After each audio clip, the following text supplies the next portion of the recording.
Are you willing to do it? Are you willing to spend the time and the energy and dig in for 2, 3, 4, 5, 6, 7 years to hopefully see something on the other side? I turned 50, y'all, and I started a podcast. Really, age is just a number. It comes down to how we choose to live and the choices we make in our life, and those things accumulate. Don't let the programming of life keep you from doing things every single day that make you happy. When we feel good, it's easy to think good. Life is not happening to you. You are your life. You are happening to your life. Hello, and welcome to the podcast.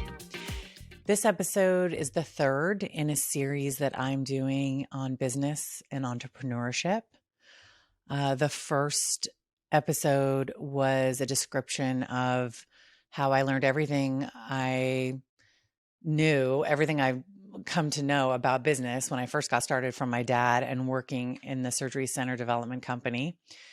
And the second episode was me taking off on my own and starting my own business in Arizona and the pitfalls of that and how that was my epic business failure and how I learned everything I know about what not to do from that experience.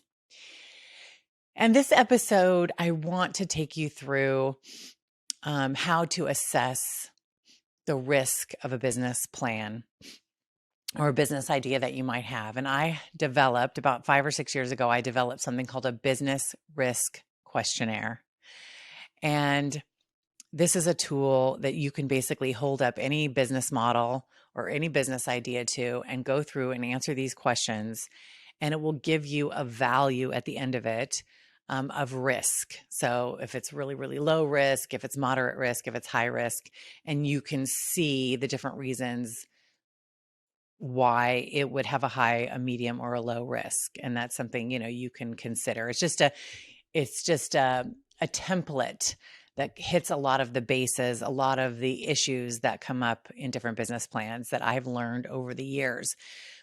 And I use this with friends and acquaintances. People will come to me and with their business ideas. And instead of just kind of spitballing it off the top of my head, I love to refer back to this questionnaire that I developed. So we're going to use a real world case scenario as I go through this list. And the business I want to use is one of the successful businesses that I have, that I'm an owner in. It's a yoga studio in Reno, Nevada. It's called YogaPod Reno. And this business, we're in the 6th year of business, proud to say. And I'm just going to take you through this business model and the questionnaire, and we can talk about all the individual items on this list as we go through it. So when you're first looking at a business plan, so this might be something that you're creating yourself, you're writing your own business plan because you have a business idea. Or maybe you're looking at a franchise. So you're looking to franchise like a McDonald's, or, there's a million different franchises, and we can talk about the pros and cons of that. But you can use this on any kind of business idea that either you have or you have an existing plan that you want to kind of put up against this questionnaire. So the very first question is, are you going to be selling a product or a service? Now, in this particular case, and we're going to use the yoga studio, if I want to open up a yoga studio, will I be selling a product or a service? In this particular case, it would be definitely a service as a yoga studio. So the next question would be, is it an existing service category or a novel service category? So do yoga studios already exist? It's an existing service category. Yes, it's an existing service category. There's already yoga studios. An example of a novel service category would be maybe something like, I want to open up a, I don't know, a painting grass business, or I want to create I mean, there's so many, most businesses have already been done. So just to answer the answer to the question is yes or no. Does this business already exist in the world? Has somebody already done this? The answer in this particular case, yoga studio, yes, it's an existing category. Then if it's an existing category, you say, well, who is your competition? So this is part of what you're going to have to answer in a business plan is your competition. So as we were looking at opening up this yoga studio in Reno, Nevada, who is the competition? So you immediately just research, you can look on Google, you can look on any kind of search engine, you can drive around the town, you can ask friends, neighbors, and you determine where is yoga offered in my community and how many places offer it, what types of yoga do they offer, how far is it from my, where I think I want to put my business, the distance, or is there a place in the city that I live in where I think that there is a lack of this service, right? You could use an example of a gas station. I want to open a gas station. Yes. Is it an existing service category? Of course. There's a million gas stations. Well, then you say, okay, who's your competition? And then you look around the city and you say, oh, there's all these different gas stations. This is what they offer. This is what they have. But there's no gas station in my neighborhood. So you do the same thing with any business. So in this case, the yoga studio, you would say, who's your competition? Where are they at? What do they offer? And is there a location where I could fill a need that's not being filled? Now, in the case of our yoga studio, I at the time lived in the very south end of Reno. And it was a suburban area, a lot of communities out there, residential communities. And there was a big mall and there was a big grocery store. But indeed, there was really no yoga studio. And I knew this simply because I loved yoga. And when I was looking to find out where it was the most convenient place for me to do yoga, I had to drive quite a distance. So I knew right from the get-go when I was developing this business plan, or when I was evaluating this business plan, there's a need, in my opinion, there's a need for a yoga studio in this particular location because there is no competition. There is no other resource for people to do it. So it's the same thing if you were looking at a McDonald's or a gas station. You've got to put it in a location where there is a need for it, right? So back to the questionnaire, who is your competition? So you identify all the competition, what they offer, where are they located? And then the next question is, what is your competitive advantage? So in this particular case, in the yoga studio, what is the competitive advantage of me opening up a yoga studio in South Reno? Well, the very first competitive advantage is I'm going to be at a location that's very convenient to this whole section of Reno that doesn't have any access to a yoga studio. So my number one competitive advantage is accessibility and location. But what else? You can't count on location being your competitive advantage into the future, because what can prevent another person or another business from opening up a yoga studio across the street? You cannot prevent that ever from happening. You can prevent it happening inside of the shopping center that you are in. And that's actually a really important point, because when you're negotiating your lease, one of the negotiating tactics is that you should make sure that you secure a non-compete clause so that they do not lease another facility space in their shopping center to a competitor, right? But you can never prevent another yoga studio from going across the street or down the street in another shopping center. So the competitive advantage that I have when I had at the beginning of this endeavor was that there was no other yoga studios around. So it was going to be a really good competitive advantage, but I could not safeguard against that into the future for the shopping centers around me. So what other competitive advantage could I create in my yoga studio?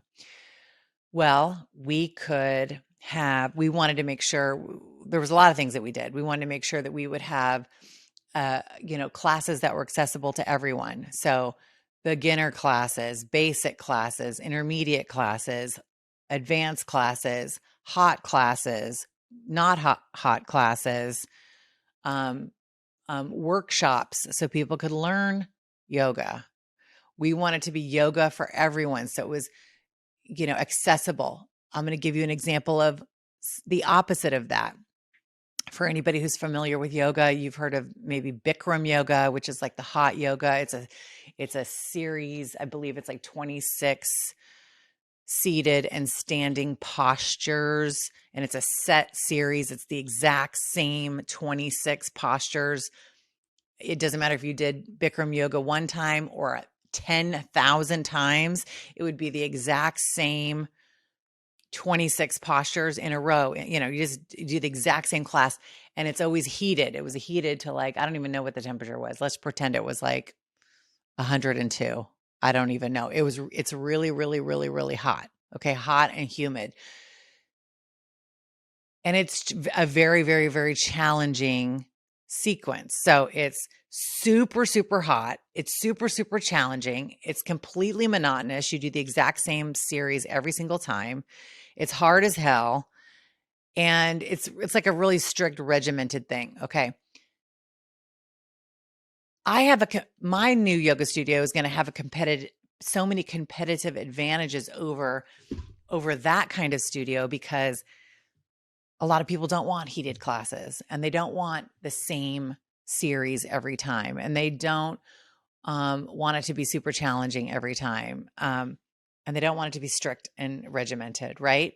So that's an example of why my yoga studio was going to have a competitive advantage. We were going to have all these different class options, experience levels. We were going to have 3 rooms. So we were going to have times that would be accessible for everyone. So we'd have classes for people before work, early in the morning. We'd have middle of the day, lunchtime for people who would want to come at lunch. We'd have after work. We'd have weekends, nights. So we were really, again, focusing on accessibility. What other competitive advantage? You could have an amazing facility, a beautiful facility where people would want to be in. It was clean. It was happy. It was bright. It was, the point is when you're thinking about what if you're in an existing service category, yoga studios, and there are other yoga studios in the city, what is it going to be that's going to make people come to you over the other yoga studio? What is your competitive advantage? And this is a very, very important list. It should be long. You should be able to just like paragraph after paragraph after paragraph after why you have a competitive advantage. So this is very, very important. This will be part of your business plan. The next question is, how often, and this is in the questionnaire, how often would your customer purchase your service? Daily, weekly, monthly, quarterly, annually, rarely, or never? So let's give so in this particular example of yoga studio, how often would people purchase this service? Well, there's a couple different ways you can purchase services at a yoga studio. You can buy a drop-in pass. So if I wanted to come and check out the yoga studio, maybe I'd just come in and say, hey, I just want to take a yoga class and check it out. Okay, somebody would buy the class, pay $20, $25 for that class. Somebody could, for example, say, oh, I like it. I like coming to your yoga studio. So I'm going to get a little price break if I buy a 10 class pass. So instead of paying $25 per class as a drop-in, maybe I pay $18 per class for a 10 class pass. So it's $180 for 10. I save some money. I can use them whenever I want. And maybe a person who buys a 10 class pass, maybe they do 10 classes a month, so that they would buy that once a month, right? Once a month, once every 6 weeks, they would buy a 10 class pass. So the question on the table is, how often is somebody going to buy your service? So in this particular case, maybe they buy it once a month, once every 6 weeks. The other way they can purchase your service in a yoga studio is a membership, which is also the next question on the risk questionnaire, which is there a membership component of selling your service? And if you know me, and if you've heard me talk and you've listened to the other episodes on the business, you know one of my main focuses anytime I look at a business model is whether there is a membership component. And in this particular case, in a yoga studio, yes, you can become an unlimited yoga member or a member of the yoga studio for, I believe it's $129 a month. And you can come, unlimited amount of yoga. You could take 2 classes a day. So if you came once a day, that'd be like 30 classes a month. You could, come as often as you want, take all the different types of classes, and it's only $129. So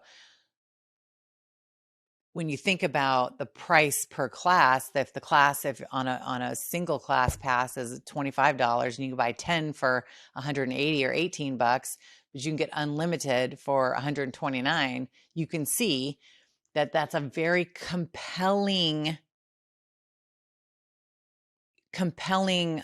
option for customers who like yoga, because they can do unlimited yoga. It doesn't matter if they're going to do, as long as they do like 8 classes, or 10 classes, they're winning, right? So, I can't say it enough how important a membership component is for any business. But in this particular case, for example, in the yoga studio, when you have those members who are committed to the program and they're agreeing to give you $129 a month, that is money that you can count on. Now, it's still your job as the business to retain that customer.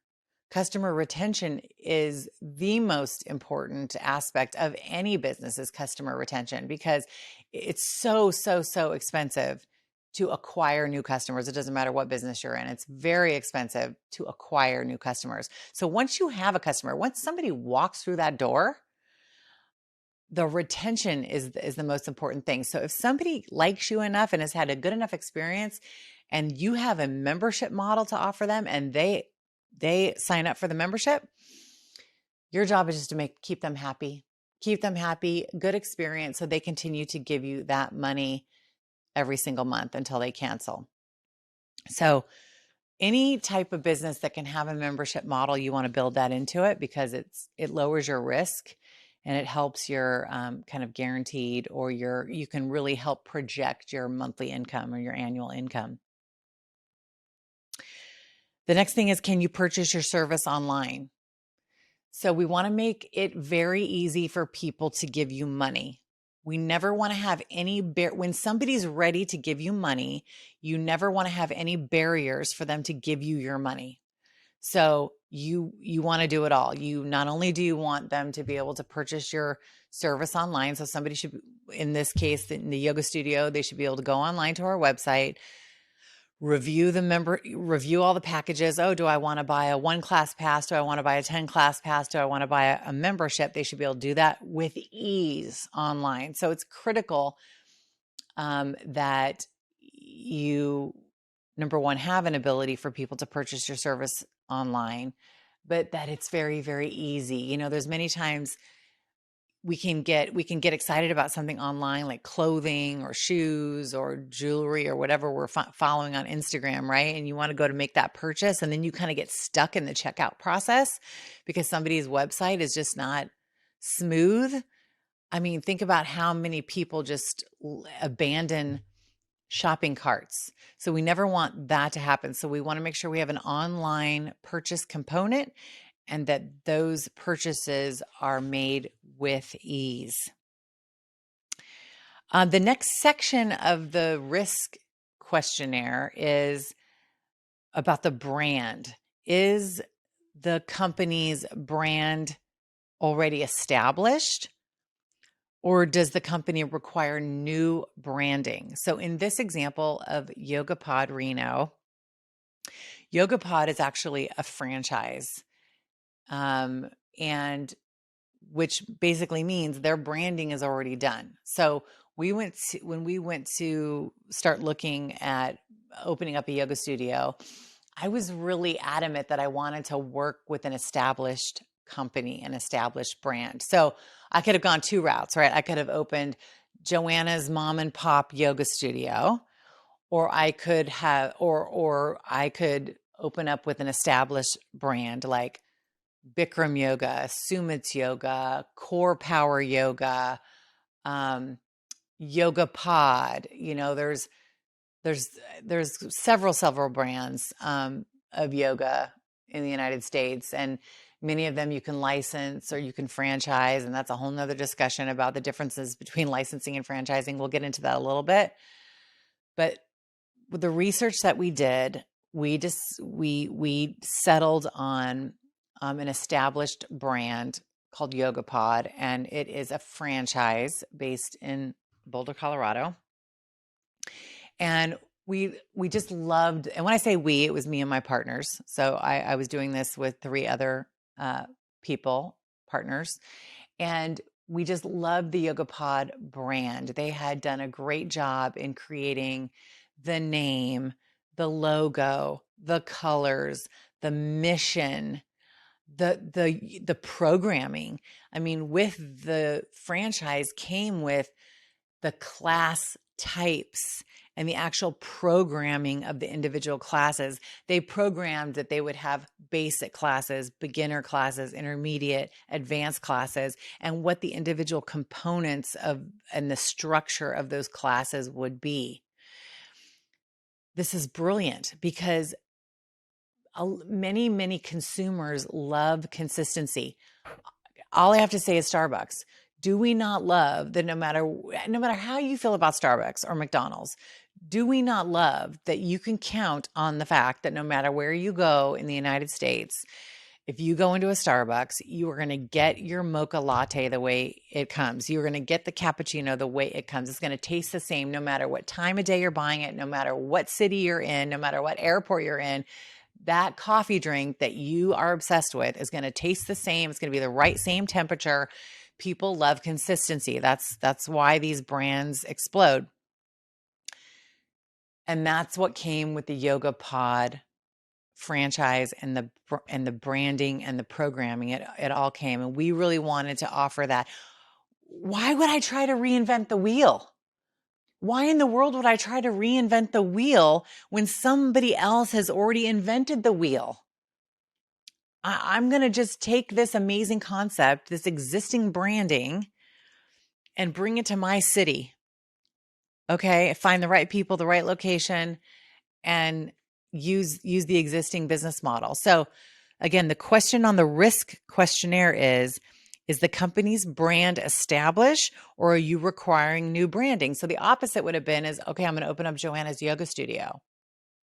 Okay, short term, what would that have saved me? That would have saved me the paying for the franchise fee. You have to pay a franchise fee to buy into a franchise, and then you have to pay monthly royalties to the franchise for the rest of your business life. So it's very, very expensive to buy an existing brand.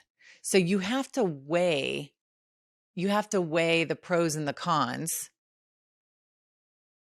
of whether or not you want to do an existing brand or start your own. As you know, in my epic business failure of Bodhi Body, I created a whole new brand. I invested, it was like over 80 grand into a branding program to churn out a beautiful brand. And it was a beautiful brand, but it was still a brand new brand. I had to do it all myself.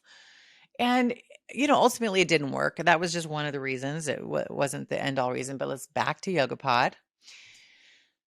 We decided to go with YogaPod. We love their brand. We love their programming, and we bought into the franchise, and that's what we did. So there's lower risk if you use an existing brand is my point. This is the question. This is the point of the question in the questionnaire. Lower risk if you use an existing brand. Okay. Next, target market. Describe your customer in detail. And so this would be for the business plan. Who is your target market? Who is your customer? And then the follow-up to that is what percent of the general consumer population want or need or can afford your service? Okay, so let's talk about this because again, this is a big, huge part of your business plan. Who is your customer? You want to describe your customer. And in the case of the yoga studio, we knew who our customer was. We knew who our target market was. Our target was men and women, probably with the age range of 30 to 60 or 30 to 65 in South Reno, who have either no yoga experience or low or maybe some moderate yoga experience, but are interested in learning more about yoga, taking a yoga class, getting involved in yoga. Also, we knew our consumer in that South Reno were conservative. It was probably a large group, a large percentage of, like conservative Christian. So as we're choosing the brand and what kind of, sensibility of our brand, of our yoga studio, we absolutely could not really do something like a Bikram yoga, which was steeped, very steeped in traditional, kind of Indian and Sanskrit words, and, very rigid and regimented. And no, we wanted yoga for everyone. We wanted to not make it so that, an older person or an inexperienced person who's never been with yoga or a religious person, we didn't want any of them to be turned off by our yoga studio. We wanted to be yoga for everyone. Come one, come all. This is not a religious experience. This is not necessarily a spiritual experience. This is moving meditation. And you're going to be able to get anything you want out of it. And we just want it to be a welcoming environment.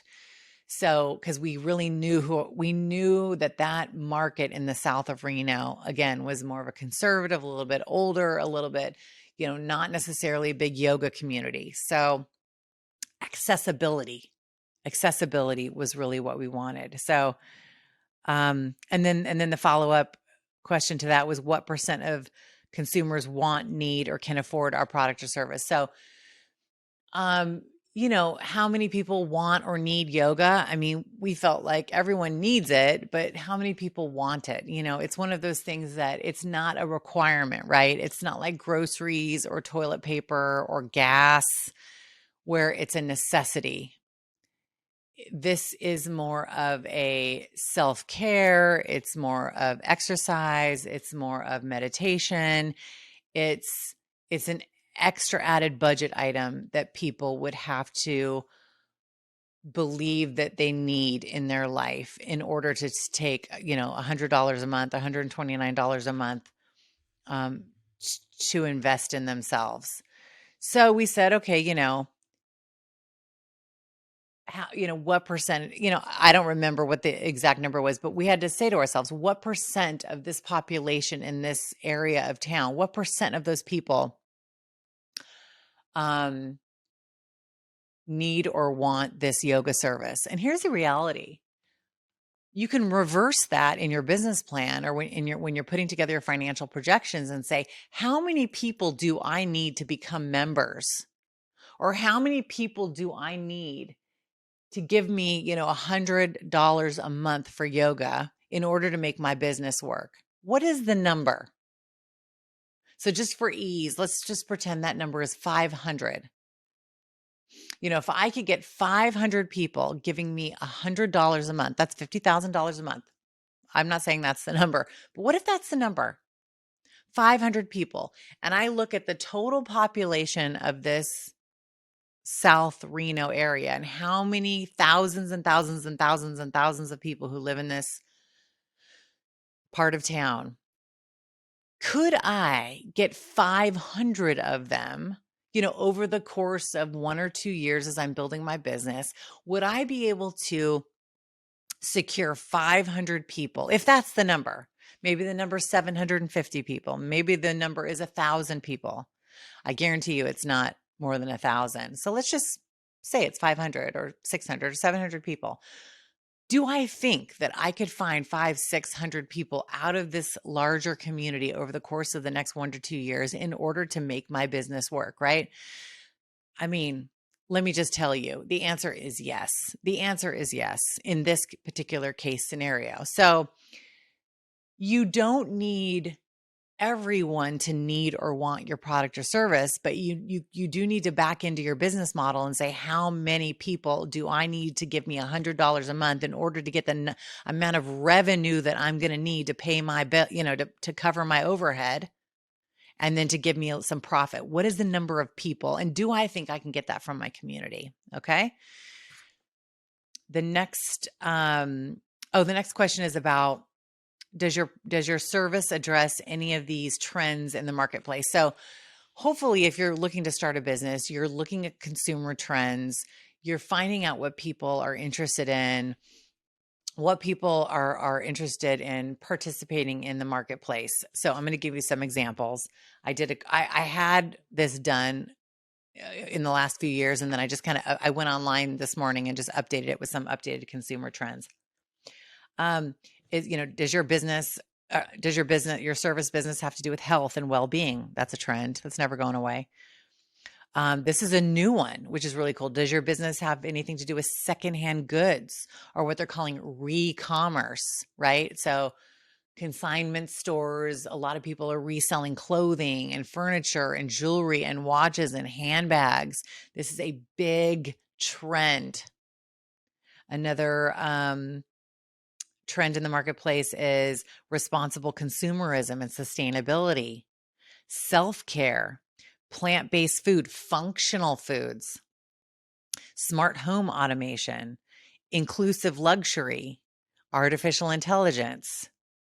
How about authenticity, transparency, human connection, affordability, life balance, integration, self-health monitoring, fur children, our pets, our dogs, our kitties, inclusiveness, digital wallets, cryptocurrency, blockchain. So there's more, but these are examples of trends in the marketplace. So is your business that you're considering starting, is it hitting on any of these trends? Could it possibly be hitting on multiple of these things, right? Like, how about 2, 3, 4 trends? It could be hitting all of this. So let's take our yoga pod example. Health and well-being, self-care. Authenticity, transparency, human connection. It's all about community at Yoga Pod. Okay, we're hitting 3 trends. Life balance, integration, inclusiveness. Again, we have a great, so we kind of hitting on 5 trends, right? So very, very good. All of that's helpful. Okay, the next section on the business risk questionnaire assessment tool is, let's talk about financial and time investment. So no matter what business you are going to start or you're going to own, it's all of them are going to require a financial and time investment. So what is the initial financial investment for your business? Is it, $0 to $1,000 to invest in your business? 1,000 to 10,000, 10,000 to 100,000, 100,000 to 500,000, or 500,000 or more. In this example, the yoga studio, it cost us, I believe it was $700,000 to start this business. And the reason I know that is because basically what we did is we loaned the money into, so we set up an LLC for the business so that all the owners owned in the LLC, and then I loaned the business $700,000, and then the business expenses were paid out of the loan. And then as the business became profitable, they started paying back the loan. That's how we structured it. And so I know it cost us about $700,000. And you're going to say, "Oh my gosh, where does that money go?" Well, the money goes for, the down payment on the lease. It goes to buy the equipment. It goes to pay for some of the building improvements that we did. The flooring, the putting in the bathrooms, the HVAC and the air conditioning systems, the humidifiers, the yoga mats, the equipment, and then it goes into your working capital. It's not just what you have to buy when you're opening up the business. It's, your first 6 months, year, 2 years in business where you're not profiting. You need to build in a cushion, a cash flow cushion to cover the difference between your expenses and your income. Right? So maybe your income is $30,000 a month, but your expenses is $40,000 a month. So you have to have the cash flow. You have to have the balance of cash of an extra $10,000 a month until your profit is higher than until your income is higher than your expenses.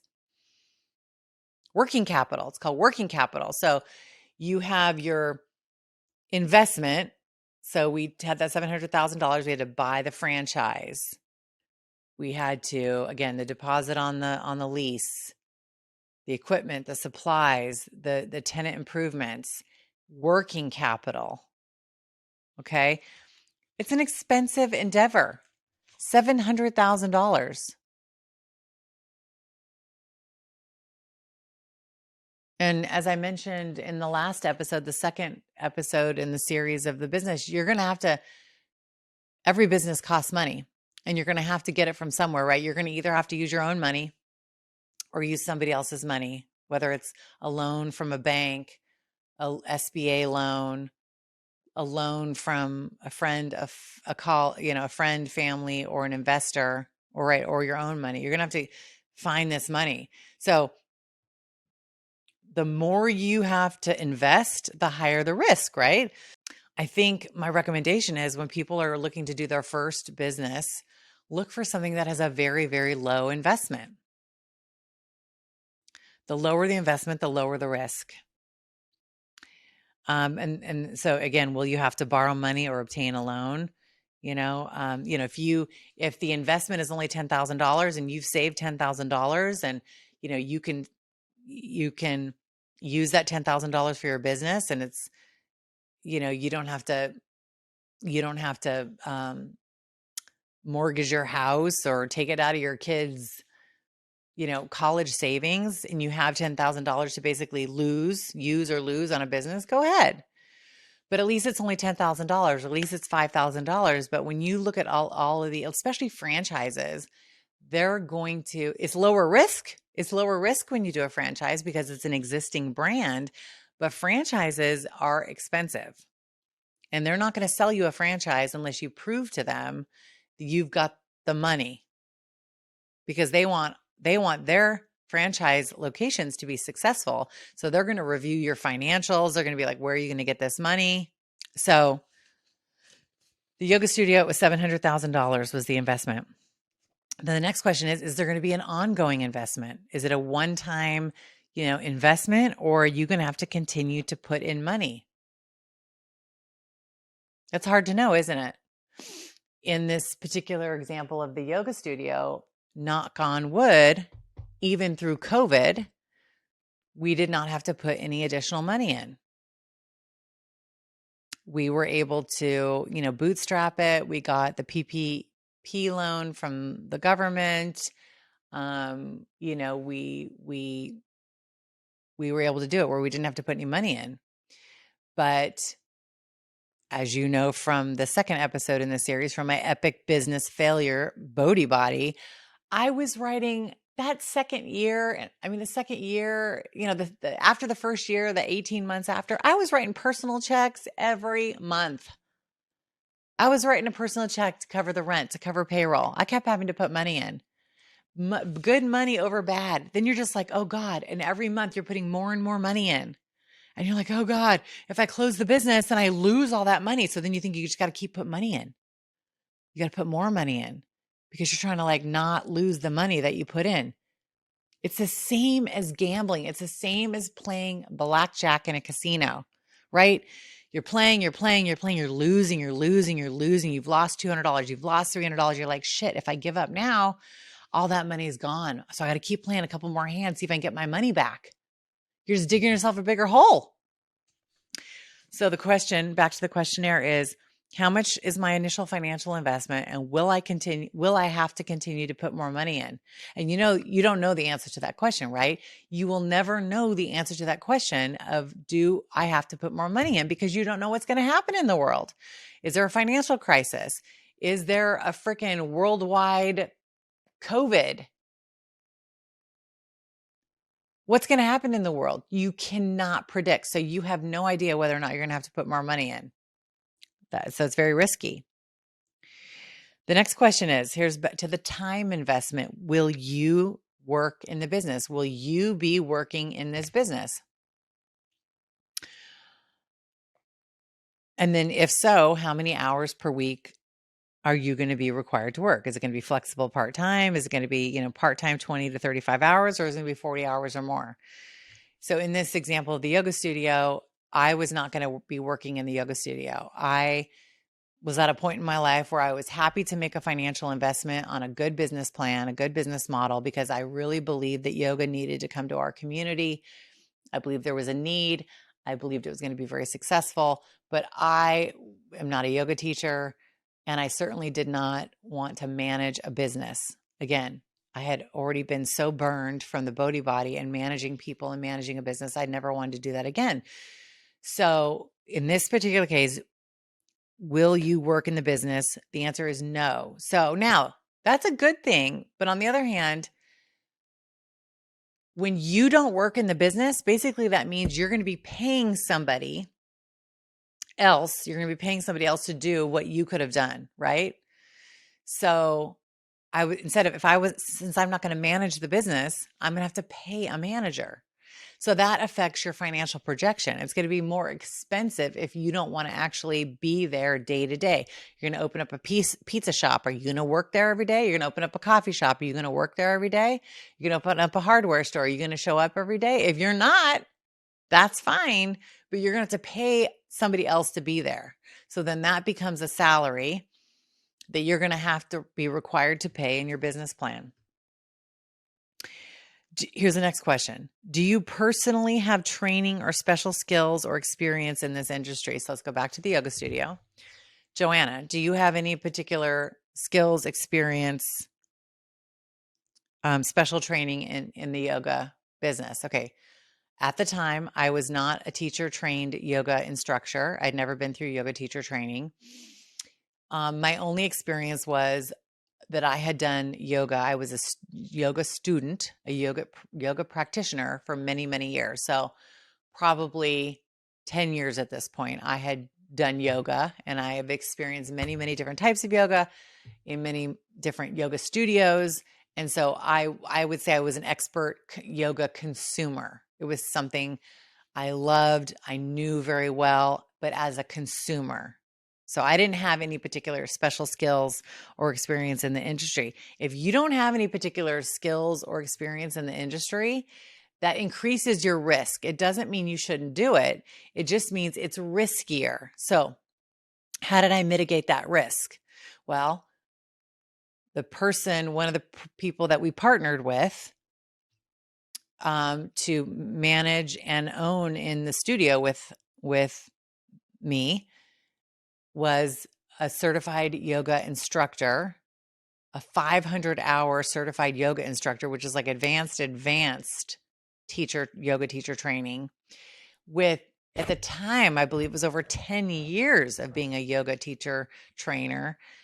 And just tons of experience. So, and the other person that we partnered with to take on the role of business management also had experience managing a business. So whatever special skills I didn't have, we made sure that we shored that up with our partners. Okay. So if you're going to bring partners, you want people to add value. When you're looking to create partnership in a business, everyone needs to add value.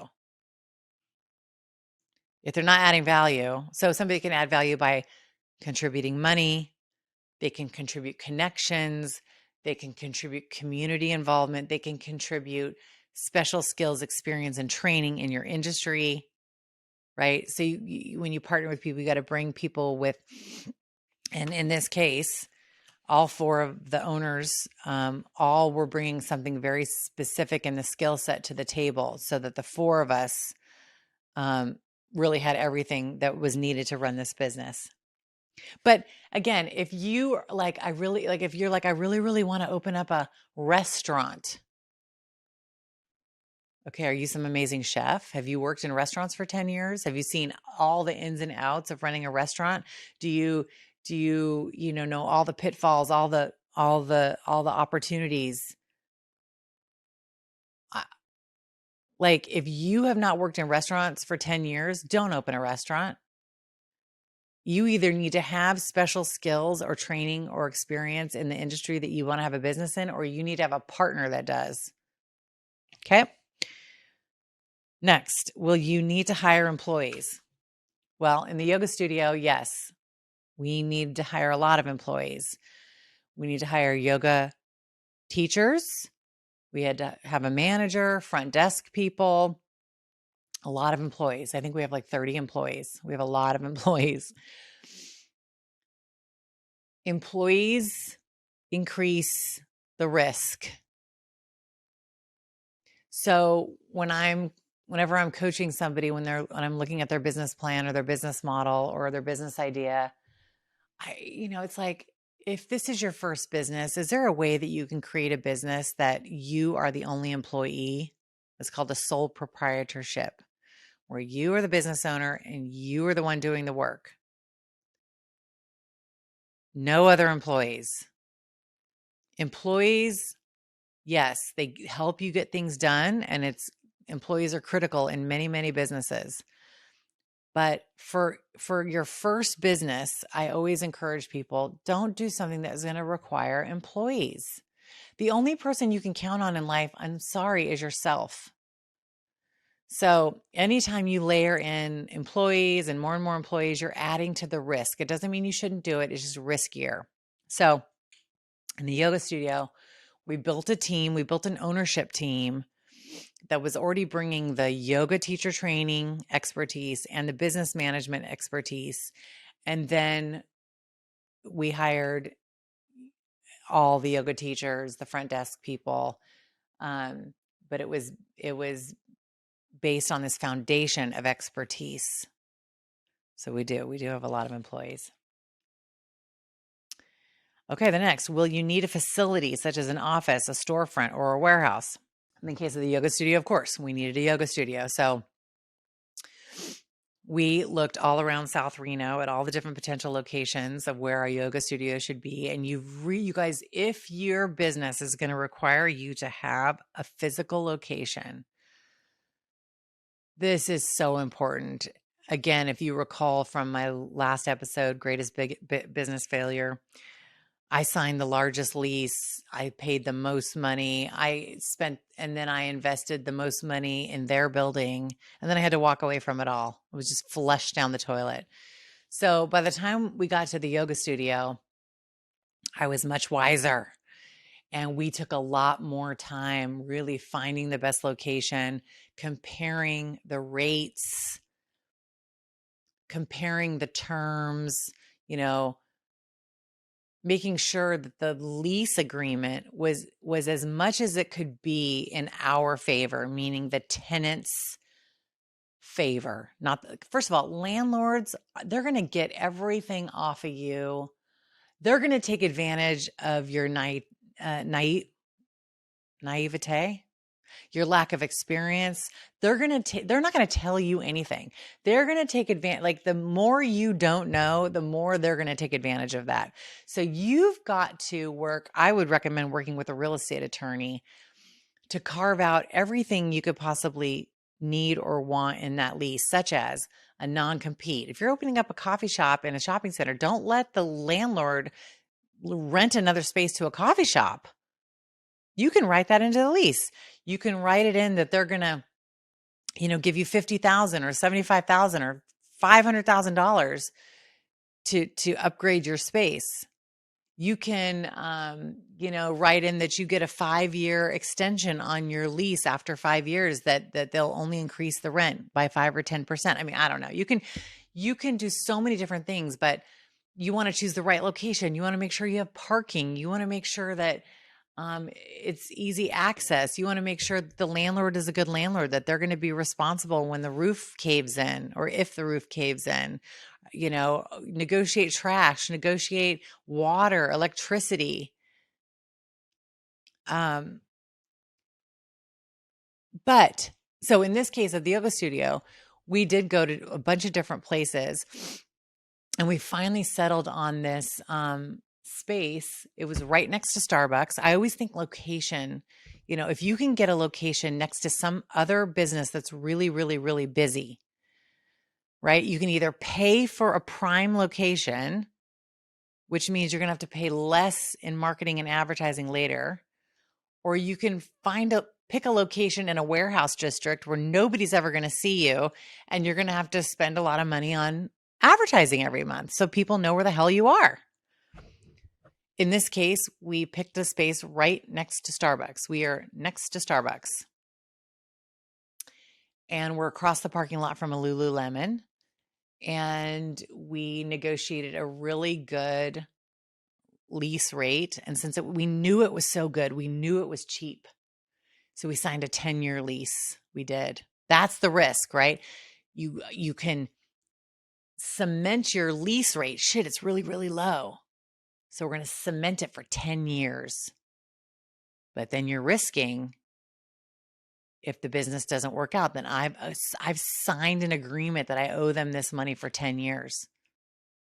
So this is where the risk comes into play. Now, I always recommend people, if you can start your first or your second or your third business without renting a location, without a warehouse or a storefront or an office space, if you can do it from home, if there's any way where you don't have to sign a lease, try not to. That just adds risk. It's basically like taking out a credit card, for $100,000. When you sign a lease, let's just do the math here. Let's say your lease payment is $5,000 a month, and you sign for 10 years. So that's $60,000 a year for 10 years. That is $600,000. You are literally signing an agreement that you owe them $600,000. And it doesn't matter what happens to your business. You've agreed. You bought that space for 10 years. So you better be sure that your business is going to be successful, or else you're going to be writing a check. You're going to be writing a personal check to cover that rent, or you're going to close your business. You're going to walk away, and that landlord's going to sue you. So it's not fun. So I think I've got through all of the risk factors. I feel like whenever I talk to some people, it seems like when they're telling me their business ideas, it seems like I am always trying to talk people out of starting a business. But I'm really not trying to talk people out of starting a business. I just think a lot of people romanticize the idea of having their own business, right? You think, oh, I'm going to be able to plan my day. I'm going to be able to go, I'm going to design my life, and I won't have to have a boss. I won't have to answer to anybody. I can decide what to do. I can do it better. I can do something better than what's being done. These restaurants suck. I'm going to open up an amazing restaurant.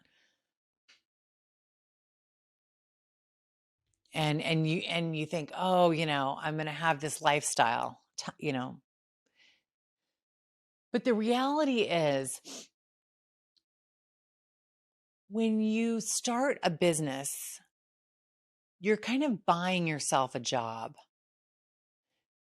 as I mentioned in the last episode, as a business owner, everybody in the business is going to get paid before the business owner. In fact, you're going to pay.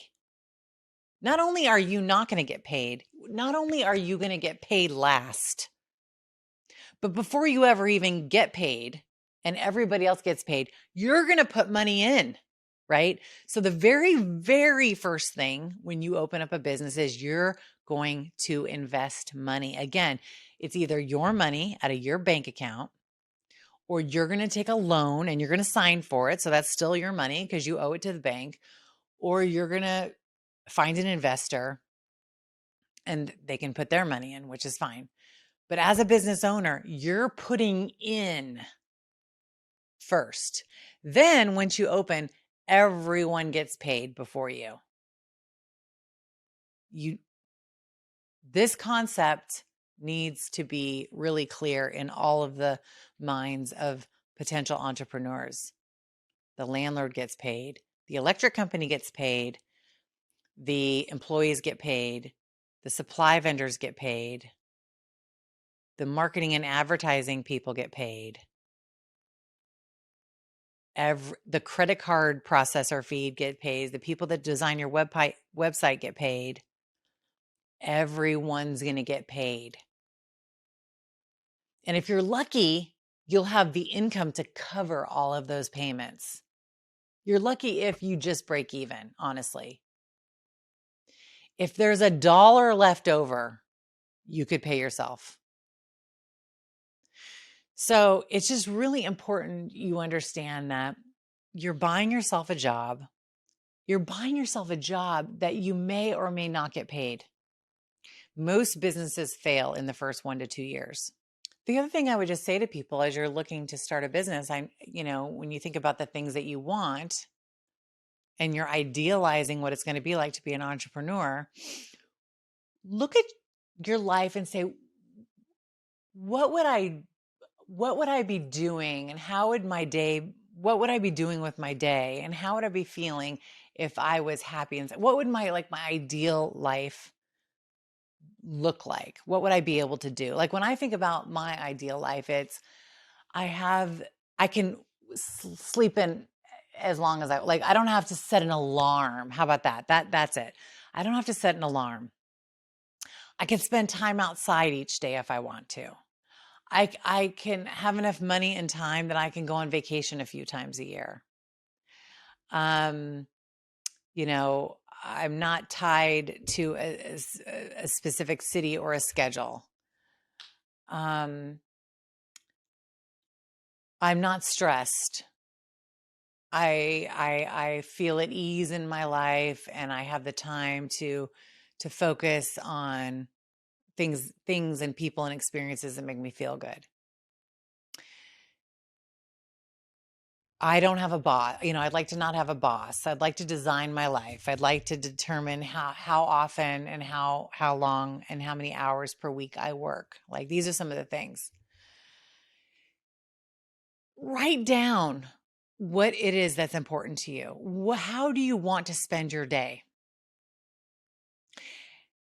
And you might say, look, I want all of those things, to not have to set an alarm, to be able to travel, to be able to design my day, but I'm willing to not have that for 5 years. I'm willing to work, 80 hours a week, never take a vacation, spend my savings, not see my kids, not see your kids, but you're not gonna be able to go to the games and the practices and the traveling and the you're not gonna be able to do any of that. You're gonna be super stressed, so how is that going to affect your relationships with your partner, with your children, with your spouse? How is that stress and that lifestyle going to affect your health? And then you say, are you willing to do it? Are you willing to spend the time and the energy and dig in for 2, 3, 4, 5, 6, 7 years to hopefully see something on the other side. And if it is, then I recommend you go through the list of the risk assessment list and find a business that has a really, really low risk. Has a really, really low risk. And practice. Start a business and do something and make a little money, and maybe if you fail, then you've only risked something small. You haven't mortgaged your house. You haven't spent 5 years away from your young children. You haven't put yourself into metabolic syndrome, prediabetes, or heart disease because of not being able to focus on your health. And spend some time writing a good business plan and doing something that's low risk and fortifying your team with people that bring skills and expertise and experience in your chosen field. And it's, owning your own business is just not for the faint of heart. They say, without great risk, you can't have a great reward. It's a very risky business. And I am impressed by anybody that takes something on. I will tell you, of all the different businesses that I've started, the majority of them have failed. Maybe 25% have succeeded. One of which is the yoga studio. Thank goodness. Great team, great location, great service. Just, it was a wise investment.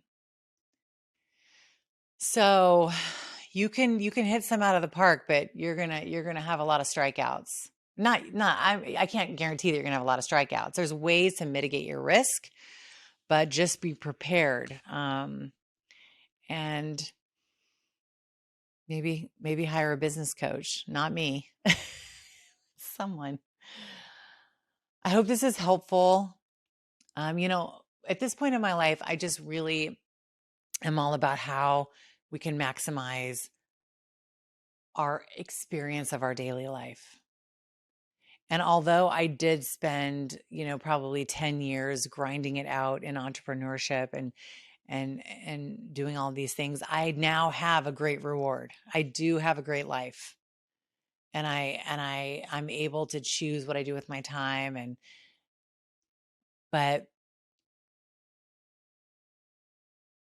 sometimes it's about how can we enjoy this journey and not put so much attention on the end result, because ultimately there is no end in life until you die. We're on a continuum. It's a journey that just keeps going. Any little achievement is going to just set yourself up for the next milestone and the next goal. It's a series of goals, a series of achievements. So if we can take a step back and say, is there a way that I can feel this freedom and this enjoyment of life in the doing of it, in the journey of it, and not and not feel like I'm not going to be able to enjoy or relax or arrive until XYZ happens? Can you experience it now? With that, I'm going to let you go.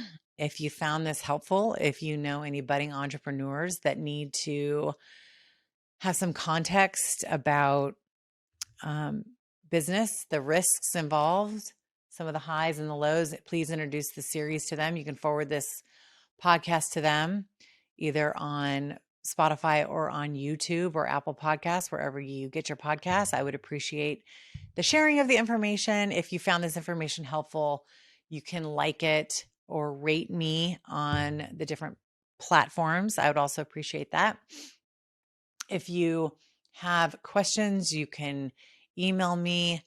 You can private message me on the Instagram or message on YouTube. You can also email me at AGDTD,